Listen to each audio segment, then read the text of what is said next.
1억 4,700까지 떨어져 있었어요. 아 이거 너무 많이 떨어져 있다. 이렇게까지 떨어졌으면 사람들 무조건 보겠지 하고 입찰을 안 했어. 갑니다. 보니까 유찰이 된 거예요. 1억 6,500에 들어갑니다. 떨어지기 전에 입찰을 하셔야 돼요. 전세보증보험 한도까지만 팔아도 수천이 이득이지. 남는 겁니다. 네. 안녕하십니까. 소개해드려. 돈 되는 건 다 하고 있어요.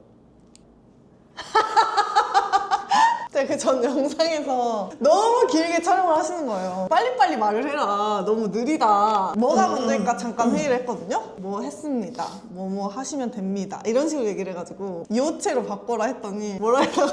돈 되는 건 다 하고 있어요. 네. 말은 회의라고 했지만 그냥 일방적으로 때려 맞은 거고요. 저번 영상에서 원송님 낙찰 받으신 거 얘기를 했고 제가 떠들어 볼 테니까 좀 그래 너가 좀 해봐봐. 이번엔 제가 낙찰받은 물건을 소개시켜 드리도록 하겠습니다. 부천시 소사구에 있는 물건을 낙찰을 받았고 원성님은 신권에 받으셨잖아요. 저도 이때 들어갔었어야 돼요. 너무 많이 떨어져 있는 거예요. 왜냐면 이 물건의 공시지가가 1억 5,300입니다. 공시가가 뭔 의미인지 헷갈리죠? 세금 이런 거 매길 때 기준이 되는 가격인데 우리가 전세를 맞출 때 전세를 들어갈 때 전세 보증보험 한도 들죠? 그 가격의 기준이 되는 게 공시가예요. 공시가의 126%가 전세 가격, 전세 보증보험 한도라고 보시면 돼서 그 가격이 전세 가격인 건데 1억 5,300에 126% 하면 그게 1억 9,200인 거예요. 전세가 1억 9,200에도 맞출 수 있는 걸 얼마에 받았다? 그게 얼마까지 떨어져 있었냐? 1억 4,700까지 떨어져 있었어요. 근데 저희는 무슨 생각을 하냐면요. 아 이거 너무 많이 떨어져 있다. 사람들이 엄청 많이 들어오겠다. 10만 원이면 바토노 대리입찰을 쓸 수가 있어요. 그걸 쓸까 말까 하다가 아 이거 이렇게까지 떨어졌으면 사람들 무조건 보겠지 하고 입찰을 안 했어. 갑니다. 그날 당일 확인을 해봤어요. 궁금하잖아. 얼마에 낙찰됐을지. 보니까 유찰이 된 거예요. 유찰이 아무도 입찰 안 했다는 뜻이죠? 그래서 그러니까 제가 입찰하러 만약에 갔으면 원래 최저가 쓰려고 그랬잖아요. 아니 공시가보다는 높게 써야지. 아, 1억 5,300도 너무 낮다고 생각했어요. 근데 1억 5,300에 받았어도 억울하지 않았을 거야. 근데 이게 너무 말도 안 되게 유찰이 된 거예요. 이런 게 여러분 한두 번씩 생깁니다. 흐릅니다. 3차까지 떨어졌는데 이걸 좀 더 조사를 한 거죠. 이 기간 동안 알아본 결과 공실이고 누수도 없대. 단지 내에 인터뷰도 또 열심히 하고 해서 괜찮다. 1억 6,500에 들어갑니다. 이유는 사람들이 엄청 몰린다고 생각했어요. 이날 진행된 물건 중에 가장 많은 사람들이 몰린 물건. 떨어지기 전에 입찰을 하셔야 돼요. 신권에 입찰을 하셔야 되듯이 만약에 원성님도 그때 유찰이 됐으면 원성님이 받으신 것보다 높게 쓰셨을 거예요.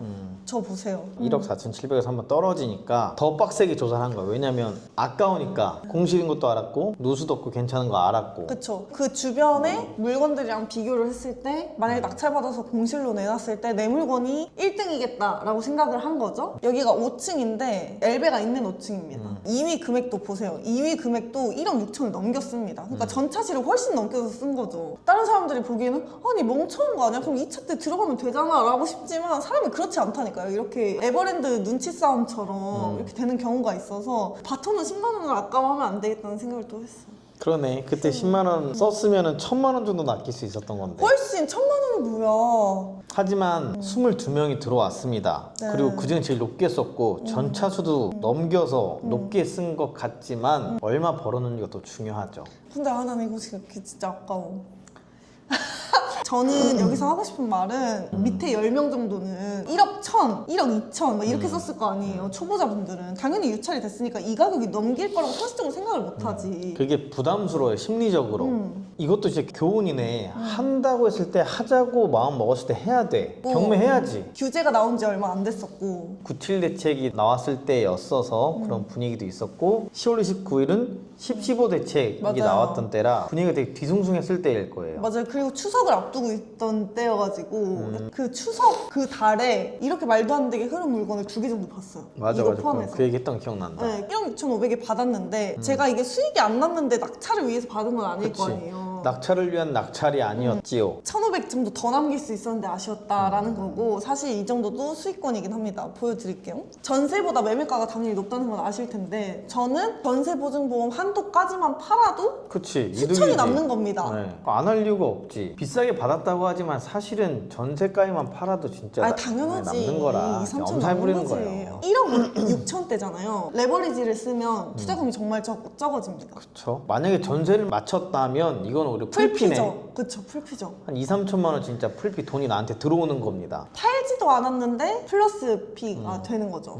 나중에 팔면 조금 더 가격이 올라갈 수도 있고 엄살 부리지만 투자를 잘 하신 것 같고. 맞아요. 플러스 P가 한창 유행을 했을 때는 다주택자 규제가 없을 때 그 전세가보다 싸게 받아서 전세만 맞춰도 투자금이 불어나니까 그 투자금으로 또 한 채 더 하고 또 투자금 늘어나고 이런 식으로 그러니까. 많이들 하셨는데 지금은 다주택자 규제가 있기 때문에 이제 시드를 빨리 불러서 똘똘한 한 채로 가야 하기 때문에 이걸 플러스 P 전세를 놓고자 함은 아니었어요. 서울에 주택이 한 채가 있잖아요. 맞아요. 있음에도 이렇게 하나를 더 받아서 하나 더 받아도 뭐 세금적으로 문제가 안 돼요. 또 나중에 매매 사업자로 또 매도하실 거잖아요. 맞아요. 그래서 빨리 매도해서 세금적으로 이득 보고 충분히 수익을 보지 않을까 싶은데 어떤 물건인지 위치적으로는 여기 소사역이라고 해서 서울 1호선과 서해선이 지나가는 그 역과 역곡역 요 사이쯤에 있는 여기 빌라고요. 중학교, 초등학교가 그래도 멀지 않게 있는 곳이고요. 공동주택 가격이라고 표현하는데 이 가격에 거의 근접하게 받았기 때문에 손해를 볼래야 볼 수가 없는 투자고요. 전세가 밑으로 던진다고 하면 아마 당장 팔릴걸요. 맞아요. 그리고 제가 이 물건을 한 이유가 있습니다. 채권자가 주택도시보증공사입니다. 이미 명도가 끝난 물건이에요. 보증공사에서 보증금 돌려주고 아무도 없는 집인 거를 확인을 했고 이제 확인하는 방법들이 있습니다. 임장 가서 뭔가 표시를 해놓고 보는 방법도 좀 있고 계량기도 볼 수 있고 취득세도 적습니다. 대출 이자도 적습니다. 각종 비용들이 너무 적어서 5억대 낙찰 받으면 4억 대출이 이렇게 하면 4억에 대한 대출 이자가 너무 크잖아요. 취득세도 크고. 근데 1억대 물건이라서 부담되지 않는 선이기 때문에 투자도 또 하신 게 있다라고 얘기해 주신 것 같네요. 네, 전 대출을 안 받고 전액 현금으로 했지만 대출 승인까지 받았거든요. 향후 대출을 또 일으킬 수 있을 것 같아서 이 물건은 소액이니까 현금으로. 낙찰을 10월 29일에 받았습니다. 낙찰을 받고 당일에 가서 이제 물건을 확인을 했습니다. 딱 열어보니까 그냥 깔끔해요. 엄청 깔끔하다. 수리할 게 뭐 딱히 없어 보이는데? 제가 받은 아파트는 명도 협의하고 있잖아요. 협의 그래. 완료됐다고 하지만 이거는 할 공실. 필요가 없어. 공실만 골라서 입찰을 할 수도 있어요. 명도가 부담스러우면. 첫 번째 물건 때 명도가 결과적으로는 괜찮게 잘 했지만 초보니까 스트레스를 받더라고요. 또 대출이자를 내는 상황이니까 좀 그래. 힘들었었는데 그래서 이런 공실이 저는 좋더라고요. 이거 말고도 군산에 아파트를 단타한 거 있거든요. 그것도 공실인 걸 알고 들어갔어요. 도배랑 청소랑 싹 해가지고 깔끔하게 해서 지금 부동산 내놓은 상태. 이거의 또 하나의 장점은 그거다. 명의전 하기 전에도 이미 비어있고 부동산 내놓고 손님 보여드리는 것도 완전 자유롭네. 시간을 너무 많이 번 거죠. 한 달 반 이상을 내가 대출이자를 안 내고 손님들을 만날 수 있으니까 그게 너무 큰 장점이다. 명도 할 것도 없으니까 명도가 이미 끝난 거고 아까 우리가 낙찰받은 게 1억 6,500인데 매도를 전세가 아까 1억 9천보다는 이상 받을 게 거의 확실시 되니까 그렇게 생각했는데 실제로도 시장에서는 2억 2천 맞아요. 또는 뭐 정말 빠르게 매도하면 2억 1천이라고 했나요? 사실 2억 3천에 처음에 올렸거든요. 네. 그래도 손님이 오셨었으니까 아. 2억 2천이 보수적인 금액이긴 해요.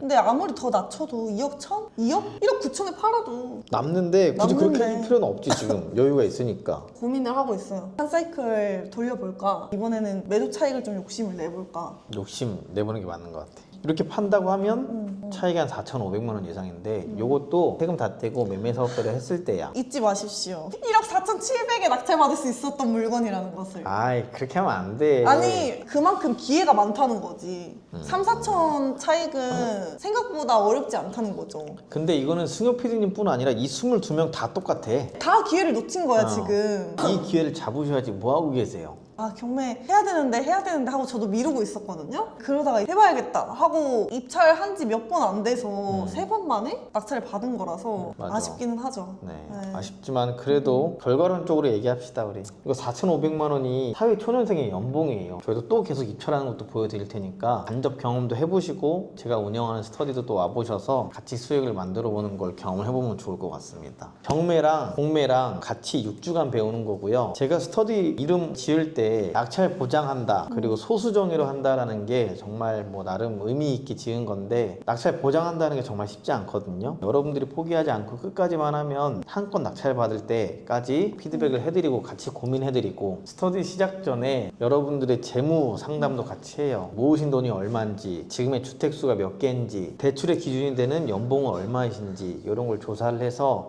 이 사람은 이런 전략으로 가야겠다, 이 사람은 다른 전략으로 가야겠다라는 걸 고민해서 그냥 입에 퍼드려요. 그런 식으로 또 성과를 만들어 드리려고 노력하고 있으니까 제 노력이 여러분들한테 잘 닿아서 낙찰의 결과로 빨리 다가오지 않을까. 빨리 매도하고 다른 거 하고 싶다 또. 사실 낙찰 받으면 할 게 그렇게 많이 없어요. 왜냐면 매도 될 때까지는 손님이 오길 기다리거나 이런 거라서. 사실 그래서 시간이 좀 남으시니까 물건 찾아서 드리는 것도 있는 것 같아요. 내가 입찰을 또 못하니까 취득세 중과도 있고 맞아. 또 투자금의 한계도 있어서 맞아. 못하는 물건을 이제 재무 상황 파악하셔가지고 추천 물건까지 드리고 있으니까 그래서 만족도가 좀 높은 거 아닌가. 사실 물건들을 많이 찾는데 제가 다 입찰하고 싶긴 해요. 그런 물건들을 전 드리거든요. 왜냐면 저도 아까 말씀하신 대로 취득세에 대한 부담감, 자금에 대한 부담감이 있기 때문에 다 못해서 그만큼 좋은 물건들을 여러분들이랑 나눠 갖고 싶다. 그리고 여러분들도 이런 수익 내보셔라 라고 해서 던져 드리니까 저도 빨리 매도를 하고 또 다른 거 계속 실전 투자자로서 계속 낙찰을 받을 겁니다. 안 해본 놈은 있어도 한 번만 해본 놈은 없다고. 저도 계속 낙찰 받고 돈 벌어보니까 계속 하잖아요. 그런 경험들을 저희와 함께 한다면 평생 써먹을 수 있는 연금 같은 녀석으로 써먹을 수 있지 않을까. 달달하다.